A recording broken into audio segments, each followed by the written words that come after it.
Hi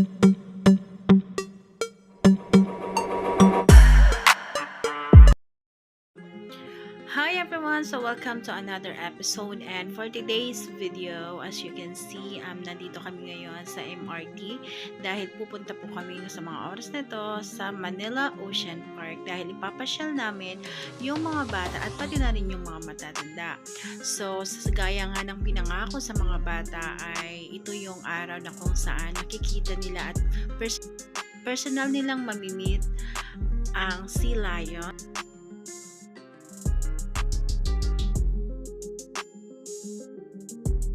Saya namin lahat dahil isa talaga to sa mga pinapangarap namin, guys, yung makapagkala kami with the family, together with our family. Tapos sayang nga lang hindi namin kasama yung aking isang kapatid na si Bibi, pero okay lang, guys, kahit hindi namin siya physically kasama.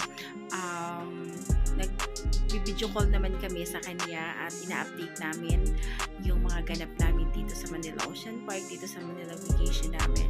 And nagsasend kami pictures and videos sa lahat ng mga ganap para naman na-update siya ng mga kaganapan namin dito sa Manila. And of course, syempre, nag-enjoy talaga dito si Shasha and si Ate Yan. And of course, bago kami maglibot-libot pala dito, kumain pala kami muna dito sa loob ng Manila Ocean Park kasama ang aming family, and super happy kami dahil nasa iisang hapagkainan kami. And after that, nag-start na kami maglibot-libot dito sa loob ng Manila Ocean Park, at si Pauline nga dito ay medyo tinotopak na ng mga oras na to. Hindi na madrawing yung face niya dahil siguro naiinitan na siya, at gumagawa na lang kami ng ibang mga para malibang lang siya. Ayan na nga, na na ni Tito GR niya. And hindi lang yung mga bata yung nag-enjoy, syempre kami ding mga matatanda dito may talagang nag-enjoy kami sa mga iba't ibang mga creatures na nandito sa loob ng Manila Ocean Park. At gusto ko talagang i-treasure yung moment na to dahil isa talaga to sa mga gusto naming mangyari sa aming family. Minsan din kailangan din nating bigyan ng oras, hindi lamang yung ating mga sarili, kundi na rin pati na rin yung ating mga pamilya, na minsan sa isang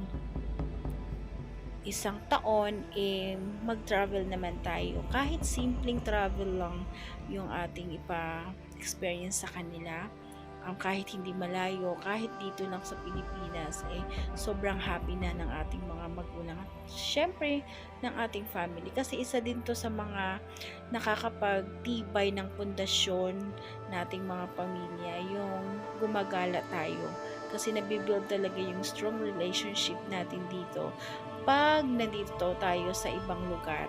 And of course, isa din tong way para iparamdam natin sa ating pamilya, sa most importantly sa ating mga magulang, yung kahalagahan nila, yung efforts, and appreciate their sacrifices.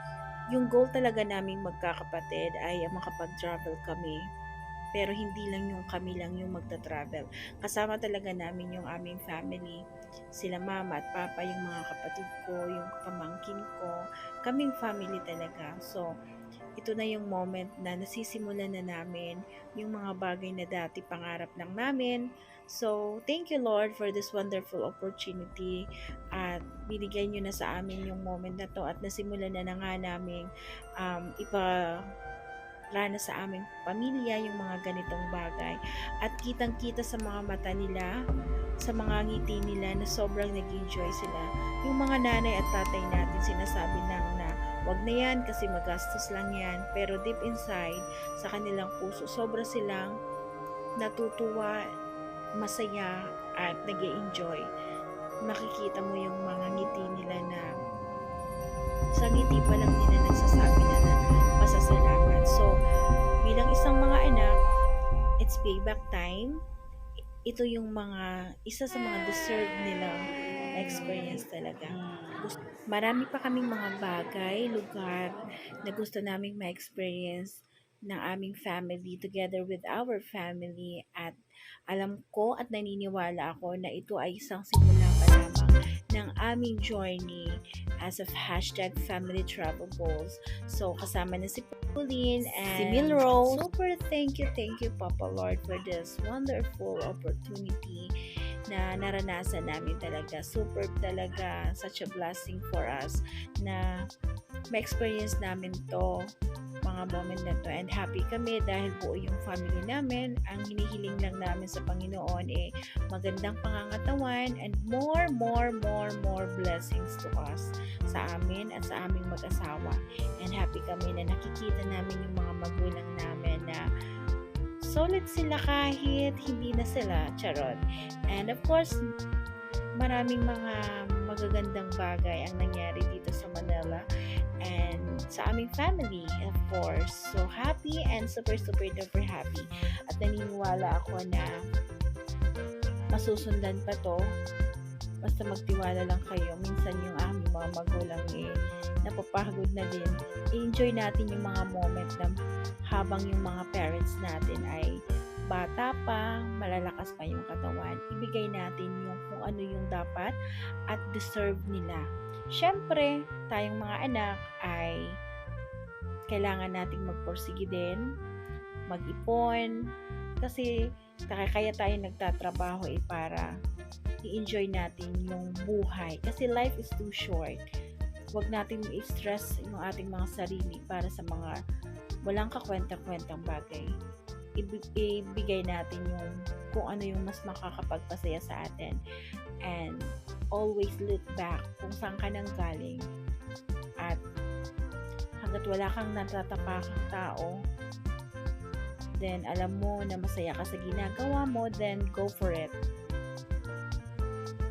So thank you guys for watching this video, and don't forget to like, share, and subscribe our channel. Bye!